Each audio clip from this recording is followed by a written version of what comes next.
Vamos a hablar hoy de funciones trigonométricas inversas. Vamos a hacer un pequeño repaso ligero de lo que eran las funciones inversas para entender cómo funcionan las funciones trigonométricas inversas. Hagamos un pequeño esquema. Recordemos que si tenemos un conjunto de partida, un conjunto de llegada, suponemos que la función está perfectamente definida, sabemos que todos los puntos X van a llegar a algún punto Y y por lo tanto tenemos aquí la función f que lleva el camino de ida. Además, vamos a tener ahora la función inversa que va a hacer el camino opuesto. Fijaos en lo siguiente. Esta función f-1, ¿qué hace? Lleva el y al x. Es decir, nuestro esquema a seguir va a ser el siguiente. Tenemos un elemento del conjunto de partida al que le aplicamos un camino f y llegamos a un valor y. ¿De acuerdo? Ahora, ¿qué le hacemos a este valor y? Que lo podemos llamar de dos formas. Lo podemos llamar f de x, lo podemos llamar y. Lo que vamos a hacer a este numerito va a ser aplicarle el camino de vuelta, el f-1. Por lo tanto, ¿qué vamos a tener? Que f-1 se lo vamos a aplicar al y, escrito como f de x, y el f-1 se lo vamos a aplicar al y como lo conocemos, como y. Y cuando hacemos esto, ¿qué pasa? ¿A dónde va el f-1 de y? Fijaos, si hago del x vamos al y, del y volvimos al x. Por lo tanto, ¿quién es este f-1 de y? Va a ser x.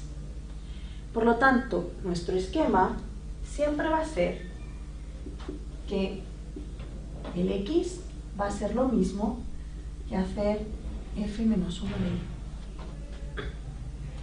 Esto va a ser siempre que apliquemos una función y su inversa. Siempre es lo mismo. Vamos a pensar cómo se aplica esto a las funciones trigonométricas. Para eso vamos a tomar un ejemplo como la función seno. Vamos a entender cómo funciona la función seno y vamos a ver qué pasa con la inversa. Después vamos a tomar un ejemplo y vamos a ver cómo aplicar este concepto. Vamos a ello. Tenemos entonces este esquema. Vamos a ver qué pasa con la función seno. Dibujemos la función seno.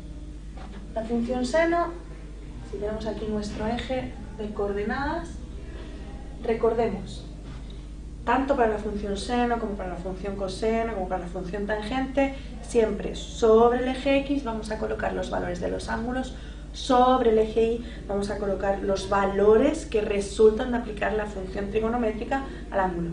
Entonces, para este caso, nuestro ángulo va a ser X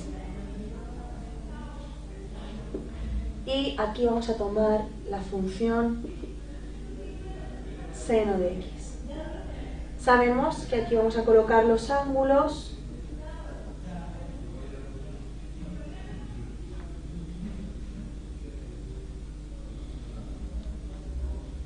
aquí ahora vamos a colocar los ángulos en el sentido negativo.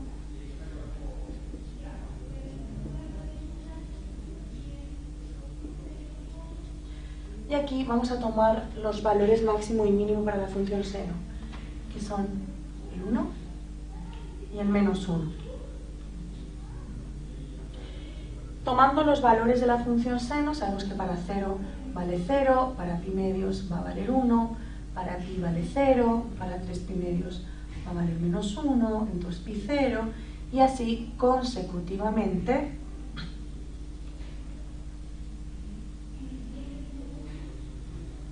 Entonces nos queda la curva aproximada de la función seno.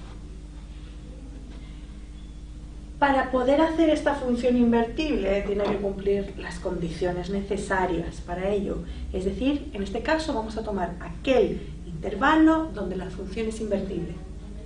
Es decir, aquel intervalo donde con valores distintos de la x no repetimos ningún valor de la y. Nos vamos a quedar con este recuadro. Como nos quedamos con este recuadro, entonces ahora vamos a restringir la función seno.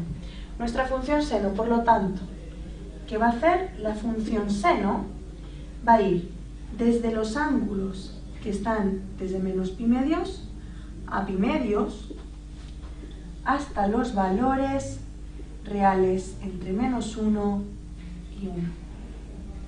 Y por lo tanto, cuando se deshaga ese camino, la función inversa del seno, ¿qué va a hacer? Va a ir en el sentido contrario.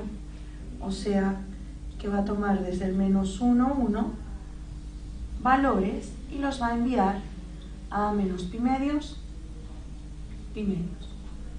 Por lo tanto, la función seno va a mandar ángulos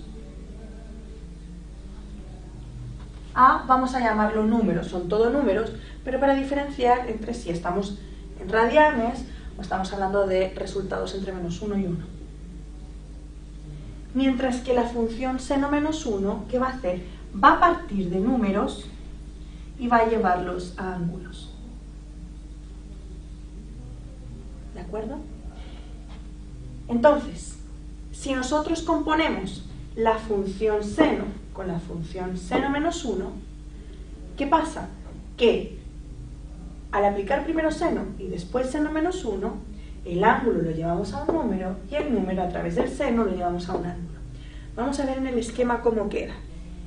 Tenemos el f de x es seno de x. Esa era nuestra función que era el resultado del i. Le aplicamos la función inversa del seno, o sea, seno menos 1 del seno de x. Y eso va a ser el seno menos 1 de lo que llamamos i. ¿Pero a quién es igual? El seno menos 1 de i dice que va al seno menos 1 del seno de x. ¿Y eso quién era? Era el mismo x. Por lo tanto, x va a ser igual al seno menos 1 de i. Ahora, esto por lo tanto es un ángulo que va a un número entre menos 1 y 1 para el seno. Esto es el seno del ángulo, por lo tanto esto ahora es un número, o sea, el seno menos 1 está aplicado a un número, el seno menos 1 está aplicado a un número. ¿Y qué es el resultado del seno menos 1? Un ángulo.